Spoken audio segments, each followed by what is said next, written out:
Welcome to VINDAL'S Academy. We have this question on the board. We are going to deal with it. Okay, this is an Olympiad question. You said that ABC is a rectangle, F is a point on AB. So this is ABCD, which is a rectangle. And we said that F is a point on AB. So this is F on this side of the AB. Then we said that DF and CB are extended to meet E. So this particular DF is extended to meet E, while CB is also extended to meet E. I said that AC and DF intersect at G. AC, yes, AC and DF intersect at this point. Now, given that FG is 2, so FG is 2, and FE is 6, and then this is 6. Then the same should find DG. So DG, so let me call it X to remove too much of writing. But remember that from G to E is going to be 8, because from here to here is 2, from here to here is 6, 2 plus 6 is 8. Therefore, we're going to consider how to solve this. Pure analysis. Remember, this is a rectangle, and according to the principle of rectangle, opposite sides are equal or parallel as well. So if this and this side are parallel, therefore we say that this angle is something as this angle. I can call it alpha and alpha degree. Right? So, because the intention is for us to find similar triangle. And we cannot find similar triangle until we find the conditions that make two triangles to be similar. Now, also this side and this side are also parallel. And for that reason, this angle and this angle, I call them alternate angles. So let me call it beta. So they are also the same. We call them alternate. This and this are alternate, and this one also alternate, depending on the kind of parallel that they came from. Now, if you look at this side, this angle and this angle are equal. So let me use this. Only one stroke. G is there as well. But then this and this is something as this and this. So for that reason, if any two triangles have two equal triangles, then we say that those two triangles are similar, irrespective of their sizes or dimension. Look at what I mean. If you look at this triangle, AGF, so I'll have AGF. What are the angles? This angle, alpha. This angle. Yes. You said alpha and this angle, right? Good.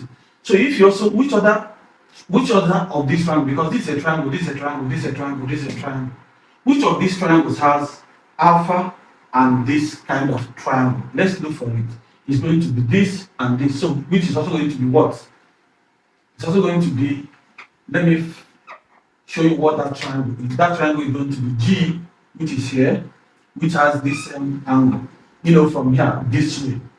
And this side is alpha, and the other angle is unknown. So this place is the C, and this is the D. So for this reason, we say that this triangle and this triangle are similar. Why? Because they have the kind angles put in the two of them. So if this place is 50, this place is going to be 50. If this is 80, this is going to be 80. Therefore, these two triangles are similar because two angles in each of them are equal. That is what condition that makes a similar triangle, or we call them congruent. All right. For that reason, and we are going to conclude by saying that GF is what? GF is 2, all right? So we are going to conclude that by saying that GF all over. Okay, so if you say GF is going to be GD, let's say GF and GD or DG. So say DG. Remember, it's what I'm looking for. Is equal to. So I've gone this way. I think I can go this way. Yes, so I can say that AG is equal to GC. Yes, because remember I'm doing GF, I'm starting with the small one. So AG, which is AG all over CG. Yes, all over CG. Alright, so this is my first equation. Alright, there is another kind of similar triangle we are also seeing here. Look at them.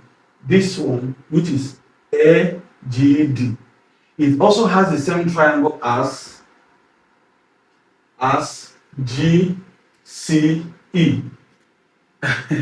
GCE. Why? Because this kind of triangle has one of this angle and this.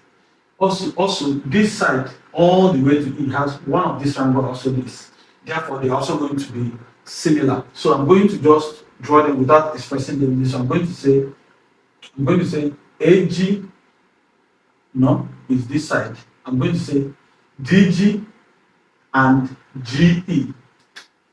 So it's going to be DG and GE. It's going to be equal to. So I've done this and this. So I should go this and this. Yes, I'm going to have AG. Okay, remember, where am I starting? I'm doing small all over big. I also did small over big. Okay, that's correct. So I'm going to have AG and GC. So I'm going to have AG and GC. And this is my equation 2. Okay, so let's consider the two. We are done with the analysis. The main thing now is to do the algebra.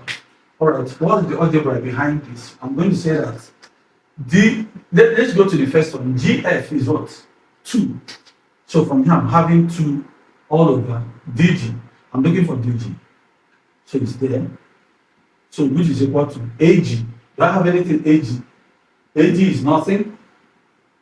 AG and GC. Okay, nothing is there. So this is AG and GC or CG. All right.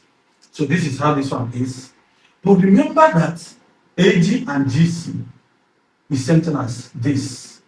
So instead of writing this, because this and this are the same thing, so I will remove this and replace it with them. This implies by saying that 2 all over DG is equal to DG all over GE. What is GE? From G to E, which is 8, like I said before, which is 8. Therefore, I'm looking for what? DG. This times this is going to be DG what? Square, which is equal to 2 times 8, which is 16. This implies that DG is equal to square root of 16. Therefore, DG is equal to what? 4 plus 4.